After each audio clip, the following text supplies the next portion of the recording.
सोलापूर शहरात 70 फूट रोड या भागामध्ये जेलोड पोलीस स्टेशनच्या अंतर्गत सुरेश कृष्णा श्रीराम या युवकाचा, ज्याचं वय 35 वर्ष आहे, या युवकाचा 5-6 लोकांनी मिळून दिवसा त्याला रस्त्यात अडवून, कट रचून रस्त्यात अडवून कोयते, काट्या आणि तिथेच रोड साईड पडलेल्या मोठ्या दगडांनी ठेचून त्याचा मर्डर केल्याची घटना झालेली आहे.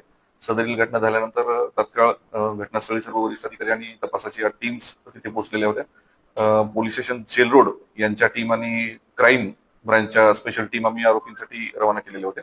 साधारण एका तासाच्या आत 6 पैकी 5 आरोपी आपण अटक केलेले आहेत. 6व्या आरोपीसाठी टीम रवाना झालेली आहे, तो पण लवकरच मिळेल. काय नेमका वाद होता, काय पार्श्वभूमी कळली? बरोबर. मयत आणि आरोपी यांच्यामध्ये इनिशियली वराह पालनावरून 2017 पासून काही वाद होते. 2017 मध्ये आरोपींचे काही वराह मयतांनी विष देऊन मारून टाकले होते, यापासून त्यांची भांडणं सुरू झालेली आहेत. आणि 2020 मध्ये त्यांच्यामध्ये मारामारीचा गुन्हा दाखल होता. त्यानंतर त्यांच्यामध्ये आपसात कुठला वाद नव्हता, परंतु यावेळेस म्हणजे आज त्यांनी संबंधित मयतास या जुन्या वादाच्या आणि भांडणाच्या कारणावरून मारून टाकल्याचं प्रथमदर्शनी निदर्शनास येते तपासामध्ये. काही पार्श्वभूमी समजली का? काही गुन्हे दाखल असल्याची माहिती मिळते? मयताच्या वर आतापर्यंत 10 गुन्हे असल्याचं निष्पन्न होत आहे. गर्दी, मारामारी, दरोडा, चोरी अशा स्वरूपाचे 353 अशा स्वरूपाचे गुन्हे त्याच्यावर दाखल असल्याची हिस्ट्री आहे. त्याच्यावर याच्या अगोदर प्रिव्हेंटिव्ह ऍक्शन पण करण्यात आलेली आहे.